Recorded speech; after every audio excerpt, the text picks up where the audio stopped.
Hi, this is Tim of the 1916 Company at Watches and Wonders 2025. Guys, this is the big show. I'm here at Grönefeld with Bart Grönefeld. Bart, thank you so much for your time. Hi Tim, you're welcome. Now this is going to be a lot of fun. We may as well start with what is most recent. So this is a recent launch. This is your first dedicated women's watch, 1944 Tanfana. Tell me a little bit about how this came to be. Was it the chicken or the egg? Did you get demand, or are you trying to investigate a market where you haven't previously probed? Did we create demands? No, we didn't. Yeah, you know, we have our partners, our wife and girlfriend. They are always wearing a watch of another brand, and we were thinking, why won't we make one for our women? So we made a design, thought this is really nice design. So then we thought, let's take it in production and order not only 2 cases, but order some more, so we can get the price kind of reasonable.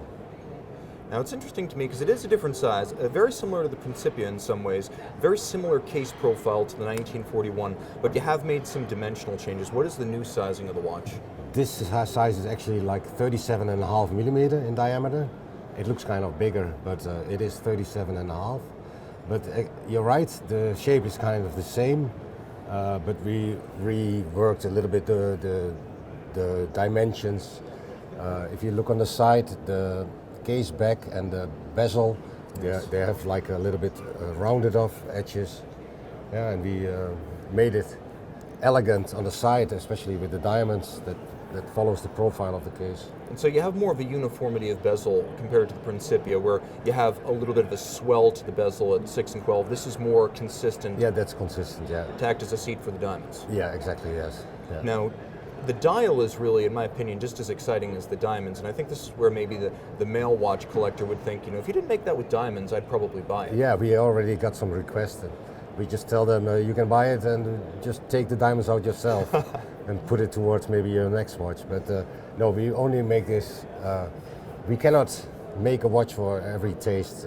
This one is made for our beloved ladies, and of course, if a man wants to buy it, it's fine, but he needs to buy with the diamonds. And he's going to have to wait a little bit, but we'll talk about that in a moment. Tell me about the dial, because I think that the dial is just as exciting. It's a combination of lacquer and aventurine. How'd you arrive on this design? Yeah, the design really came, first of all, from the second hand, which is not a hand, but it is a disc, which makes kind of a flower opening and closing all the time. And the flower, I was looking for a flower motif on top of the aventurine-dial, because I like, you know, if you look at luxury is kind of repetitive things, like guilloche is a repetitive thing. And here we were looking also to get something repetitive and the flower. And I looked online for different patterns, and I came across the flower of life, and it has a beautiful meaning that's it's very feminine. And I made it in Photoshop, and it looked really nice. You're a man of many talents. I had no idea you did Photoshop work. I designed everything myself with Photoshop. The Tanfana nomenclature. Tell me about the derivation of that. The origins of the name Tanfana. Oh, the Tanfana was a goddess, myth in our local neighborhood, and we chose that name because we wanted to. This watch is addressed to our goddesses, living goddesses, and we took a name, ancient goddesses, from our region, because I think it's important. People are buying a Dutch watch, not a Swiss watch or a German watch, and we want to involve our customers in where is the watch coming from. And in terms of the crown insert, I'm just curious, what is this cabochon right here? The cabochon is also made of the aventurine. Now, flipping over to the back, this is we know this movement before. We've seen G-06 and the Deltaworks and the 1941 Principia, but new exclusive rotor. Just tell me a little bit about the origins of this design and the significance of the tree. First of all, we wanted this is quite a large movement to go in the ladies' watch, so we had to accommodate a large movement in a small case, and to have the profile right, we had to make the winding mass, the rotor, a tiny bit smaller in diameter. So we had the opportunity to also redesign the winding mass, And again, to make it more like a feminine, to give it a feminine touch, we wanted to implement like a kind of a logo, and we came up with the tree of life, which is also something to do with family, the roots going down in the ground, like a solid foundation, and it's written, it's engraved goddess Tanfana in the back. And talking about the movement a little bit, I've always found it very impressive that you use stainless steel bridges. And for a long time I thought, well, it's because it's cool. It's a cool thing to do, and it's hard to do. But you do have a practical concern since you've worked in service and restoration. There is also a practical reason for using this type of bridge and this type of finish. Tell me a little bit about that. Yeah, why we have chosen for stainless steel is for several reasons. One of them is we have worked quite a lot also in after sales, in restoration, and if you see like a classical bridge made in brass or German silver, often they are plated, and once you have a scratch on a plated surface, you are kind of screwed if you don't have the right tools and stuff. So we try to avoid Geneva stripes or glashütte schliff. We wanted to create something without that, because when this watch gets scratched in maybe 100 years, I want the watchmaker in 100 years be able to restore it to its original glory. So that can be done with relative simple tools. So we chose for bare metal, there's no plating, so anything can be reworked again after scratching it. You can a good watchmaker can restore it in its former glory. So you have the media blast, you have satin on the channel, and then a bevel, and all three of those finishes can be restored, whereas a scratch on Côte de Genève is almost impossible to repair. You need the right tool to make this grinding, the circular grinding. You need the right speed, the right pressure, the right everything, and then you have to plate it again, so it's almost impossible to restore that to former glory. So now we've seen the Tanfana, which is a very attractive watch on a lot of levels and something I would happily wear with a few fewer diamonds. Yes. But now here's something that I think most people might think is bigger than it really is. So 45 millimeters, 1969 Deltaworks. Yeah. But you were explaining to me the ergonomic considerations that went into making this. Does not wear huge. This is, it doesn't wear huge because we have put a lot of effort in how the lugs are pointing downwards. We have put a lot of effort in that the curvature of the rubber is correct. So on wrist like this small, it's already going quite well. We made a large watch for me, for my brother. We are big Dutch guys, and there's many big Dutch guys. So we made a big watch. We knew if we would make this 43 or 42, it would sell much better. But we have chosen to make a large watch, also fit for holidays. You can swim with it. It's 100-meter waterproof, so it's a very sturdy watch. And I'm going to prove this to you now. So, okay, no special effects. We don't have the budget for that. So you're going to look at this. You're going to see it fits on my wrist just fine.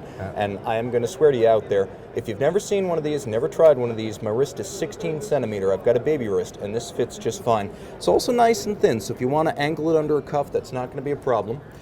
Really cool that you went in the sports watch direction without an integrated bracelet. It seems like everyone's doing that these days. Did you say we just want to be different? Yeah, but, we were also going into integrated bracelets, but we decided we have at the time when we were developing this, there were so many integrated bracelets coming out, and we thought, it's difficult to make it better or whatever, and we thought of the rubber, and I came also up with the idea to put the rubber on the sides. So I think this is a really cool feature, that this is also protecting the watch. So, and then we can make it in the same color as the rubber strap. So that's two reasons why we chose to go for rubber. And I mean, it's a little bit like the blades, the carbon fiber blades on the side of an Audi R8 sports car. It's cool. Yeah. It looks cool. So now another thing that's kind of interesting here is that once again you've got the G-06 movement, but now we've got a meaningful amount of water resistance, 100 meters? 100 meters, yes. And this one has a winding rotor, also different than Principia, also different to this one, which all have the same basic movement. But this rotor actually have 4 arms, but the 4 arms, they are sticking through the segment in gold. Yes. And they are actually in between the case and the case back. So with a shock, this is a sports watch, with a shock the winding mass can go up or down, and it can, in the worst case, it can hit the movement. In this case, it can never hit the movement because the winding mass is limited by the case. Interesting. And it can never hit the glass because it's limited by the case back. Because I know in the past you talked about how this model was not just water resistant, but also braced against shock in various ways. Yes. So this is a full-service sports watch. It's luminescent. It's automatic. It's stainless steel. Although you're telling me that the blades are actually a composite of two different materials. Yeah, we call them inserts, but whatever name you give it. But they are actually made out of titanium, metal, because they are screwed in from the back. Each segment has 2 screws, and the titanium is then with injection molded with a thick layer of rubber. It's FKM rubber. It's very durable against UV lights, and it retains its color. Now, I know you mentioned in the past that you and your brother Tim, you like the bigger cases, and that when you initially launched your brand, your watches were very complicated and very large, and I think They were also retroactively, large, that like 43.5, that became the 1896 case, I think. Yeah, it's the birth year of our grandfather, Johan Grönefeld. And so, I guess take us through some of these significant. We had 1896, we had 1941, we had 1944. Just take me on a tour of what these numbers mean to you. Yeah, the numbers, they are representing the design of the case. So this one is 1969. It's the birth of year of myself. I was born in 1969, on the 8th of May. If you want to send me presents, but I have to remember. And then we have the 1941 case, which is the birth year of our father, Chef Grönefeld. And this is the 1944 case, and that's the birth year of our mother. And they are all still around, and this is kind of a tribute to them. So now that's a very sweet sentiment. It's good because it's a very personal brand. And I was, we were talking just before we went on camera that these days I really base the watches I acquire more on how I feel about the people behind the brand than the tech specs. There are some big groups that can sell you unbelievable watches, but you'll never have a relationship there. That's correct, yeah. So let me just ask a little question about how you deal with the popularity that's come with success. You've got a long waiting list. How do you explain to collectors who are very sincere and very excited, they just learned about the brand, and you have to tell them that they might have to wait years to get a watch? Yeah, actually now we tell them they cannot order at all, because we first need to deliver many watches that we are running behind. It's very difficult to find watchmakers in the Netherlands. It's very difficult to keep them, and now we just have to produce the watches that are already long time in order.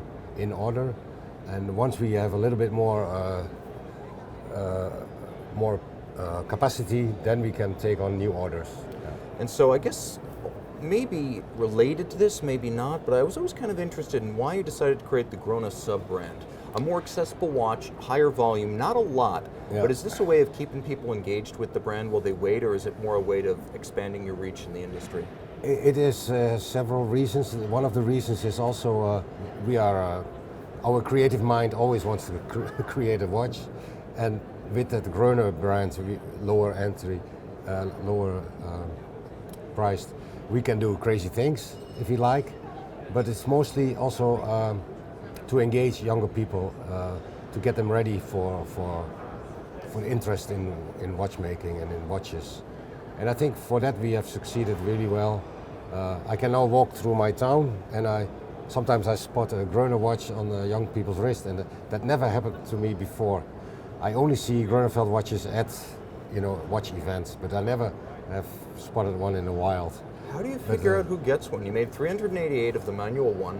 It seems like you'd have just as long a waiting list for those. Yeah, that's another thing. Yeah, we created this brand to be more accessible, and then suddenly they sell out also very quickly. And but that's the way we have to work. We buy a certain amount of dials and hands and cases, and then we fix the limit to it, because we don't want to make it limitless. But we will continue to do new models and different color combinations. Now, Gröna is separate from Grönefeld. And you're completely separate. Properly speaking, you're still doing somewhere between 80 to 100 watches a year?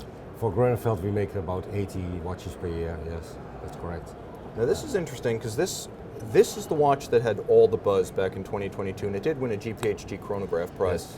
Now you're making 188, steel and tantalum, it's the Grönograph. Tell me about the genesis of this watch, where it came from, and how you reacted to the success that came with it.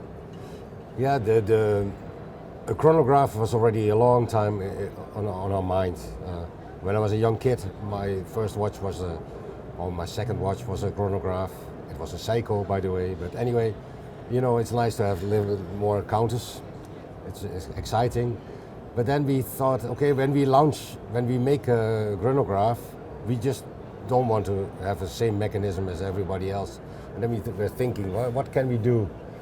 We have done a lot of after-sales service also on chronographs, especially for bridling.